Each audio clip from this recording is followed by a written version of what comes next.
Oi, eu sou o Dri, seja bem-vindo. Nós terminamos o capítulo anterior com Alcânica dizendo para os residentes de Mirula que a situação no deserto se resolveria em 7 dias. Nós também vimos a Petra tendo acesso ao loop do Grande Coelho, o que é muito estranho pelos motivos que eu falei no resumo em questão. Eu acho que falei, não lembro. Mas nesse capítulo, nós teremos o acréscimo de mais um oponente que o Aldebaran vai ter que derrotar. Como vocês viram aí no título, a Felt agora vai enfrentar o Aldebaran e o grupo dele. E é óbvio que ela vai querer esfregar isso na cara do Reinhard, caso ela vença. Mas antes do resumo começar, já vai deixando o teu like, se inscrevendo, comentando, compartilhando. Se tu quiser me ajudar financeiramente, o link do LivePix vai estar aí na descrição. Também dá um confere no link da Amazon, para tu poder comprar os volumes oficiais e traduzidos da Light Novel. Agora vamos pro resumo. O capítulo começa novamente com o POV da Petra ao livro dos mortos do Subaru. Ela tá vendo ele encarando a Echidna, e eles começando a conversar. O Subaru foi levado àquela dimensão e já apareceu lá querendo sair, pedindo para que a Echidna o levasse de volta. Novamente a narração ressalta o absurdo que é essa situação. A bruxa pede para que ele tente dizer o que ele estava hesitando em dizer, mas a narração se opõe a isso, pedindo para que aquilo pare. Echidna, eu retorno através da morte. A narração entra em estado de sofrimento ao ouvir aquela frase, e começa a pedir que o garoto não sofra, não chore, não se machuque, não sinta medo, não ria, não perdoe. A Echidna diz que o Subaru era qualificado já que ele estava com o porquê, com a dúvida na cabeça. E por beber o chá oferecido por uma bruxa, a Echidna como anfitriã é obrigada a recebê-lo. Enquanto ela diz isso, a narração continua a pedir que aquilo pare. E a Echidna termina dizendo que agonizar a mente à procura de uma resposta é a maior das felicidades para ela. E enquanto isso, a narração termina esse POV dizendo que um certo alguém não deve salvar essa pessoa. A próxima cena mostra o Aldebaran tendo um monólogo interno sobre a fadiga mental. Diferente do cansaço físico, o cansaço mental só seria curado com o tempo. Reexpansão de território, redefinição de matriz.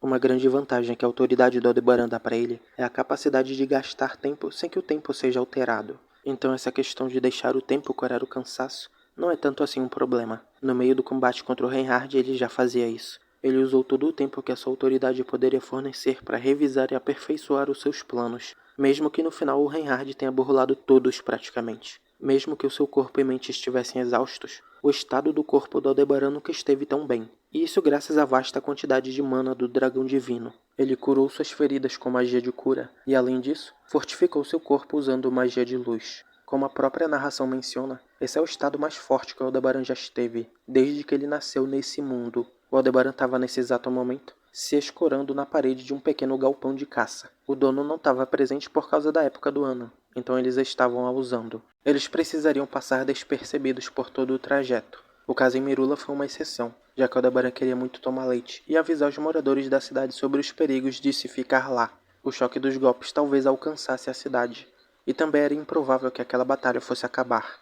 Então era necessário procurar abrigo. O tempo que o Alcânica deu, 7 dias, estava bastante relacionado com aquela batalha. Os dois que estavam se enfrentando prolongariam essa batalha por dias. Era provável que mesmo depois de 1000 dias, essa batalha não estaria perto do final, mas só seria isso caso se a situação apenas envolvesse os dois. Agora que uma batalha entre eles começou por causa dos esquemas do Aldebaran, essa batalha não levaria 1000 dias. Isso porque o mundo vai desmoronar antes que a batalha deles chegue a uma conclusão. Se chegar a isso, acabou. Antes que a ruína enfim alcançasse o mundo, aquela batalha terá que chegar ao fim, até porque aquela batalha só se tornou o que se tornou por causa do Aldebaran. Ou seja, ele disse com todas as palavras que iria impedir o fim do mundo, e acabou causando outro evento que pode trazer o fim do mundo mesmo assim.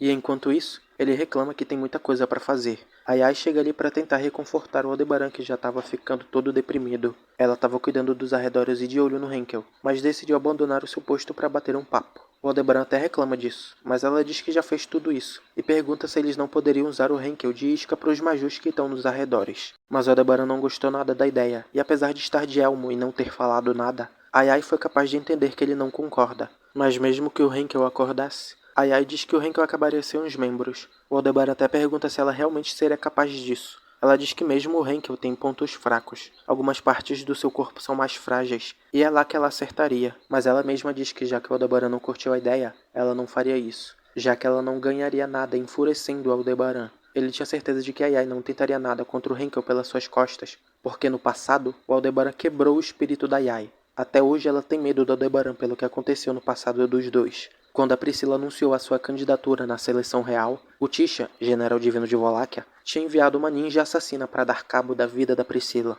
E essa ninja era Yai. Ela passou algum tempo junto da Priscila, usando um disfarce de maid, até que em certo momento, ela decidiu que seria hora de cumprir sua missão. Porém, a interferência do Aldebaran, além de ter cessado o ataque da Yai, marcou na alma da ninja o medo e o terror. Desde o confronto, ela parou de servir a Priscila e se afastou, mas ainda continuou servindo ao Aldebaran, seguindo todas as suas ordens. A Yai começa a falar que antes, ela tentava seduzir o Aldebaran para tentar fazer ele se apaixonar por ela, porque assim ela se sentiria segura pelo resto da vida. Mas agora que Priscila morreu, a Yai tem certeza de que essa segurança absoluta não é tão absoluta assim. Então seus planos mudaram. Ela vai apoiar o Aldebaran.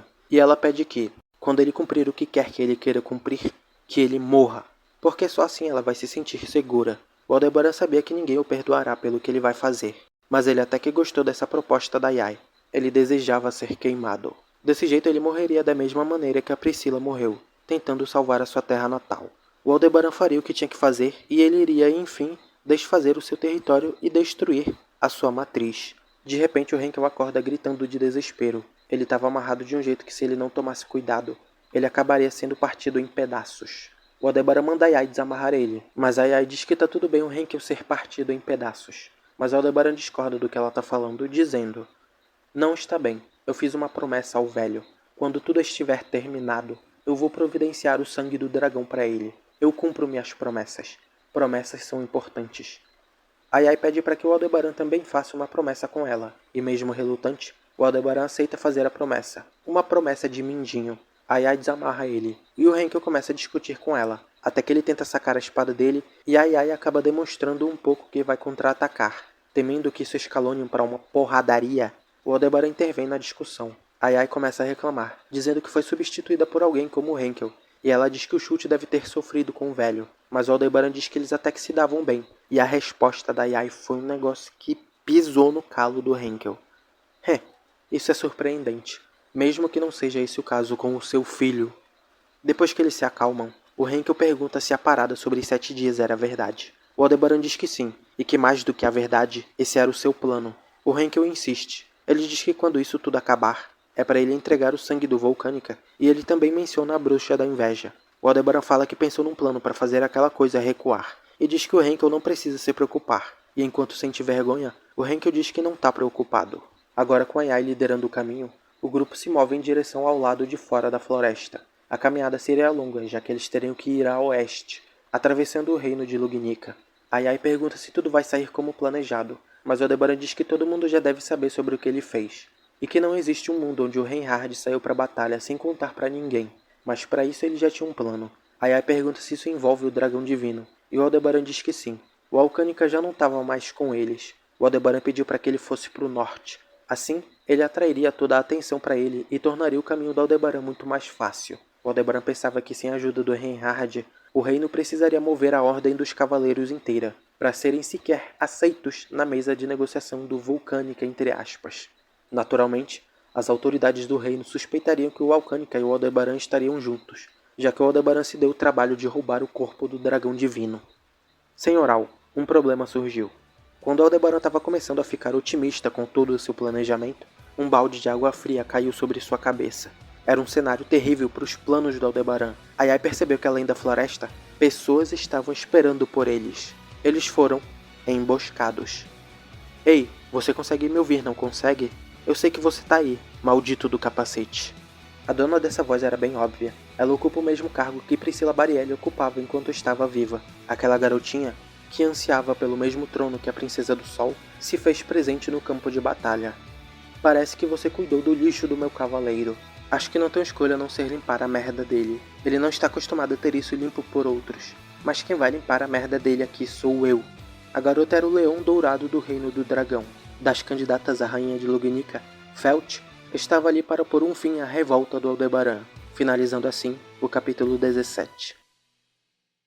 Bom, gente, vamos às conclusões, que a gente tem várias coisas interessantes para discutir sobre. Algumas pessoas no Reddit, e foram bem poucas mesmo, umas 2 ou 3 no máximo, pelo que eu vi, disseram que essa relação entre o Aldebaran e a Yai é bem parecida com a do Subaru e da Ren. Eles até estavam falando que isso seria mais um paralelo entre os dois. Mas sinceramente, Um paralelo melhor seria dizer que essa relação parece muito mais com a do Subaru e com a Shaula. A gente também tem essa parada de dizer umas coisas absurdas do nada, como se não fosse nada. Mas na minha visão, os trejeitos da Yai me lembrou muito mais a Shaula. Até uma parada que as duas fazem é oferecer o corpo. A Shaula fez isso algumas vezes e agora a gente tá vendo a Yai fazer isso também. Um paralelo pode ser feito sobre essa questão, mas eu acho que um paralelo melhor seria Subaru e Shaula, e não Subaru e Ren. Outra parada é citar o plano do Aldebaran para parar a bruxa. Uma possibilidade que pode surgir à mente é o Aldebaran usar o Alcânica, e talvez esse seja realmente o único jeito de parar a Sátela. O Alcânica até falou sobre eles se juntarem para matar o Reinhard. Mas pode ser que o Alcânica se junte ao Reinhard para enfrentar a Sátela.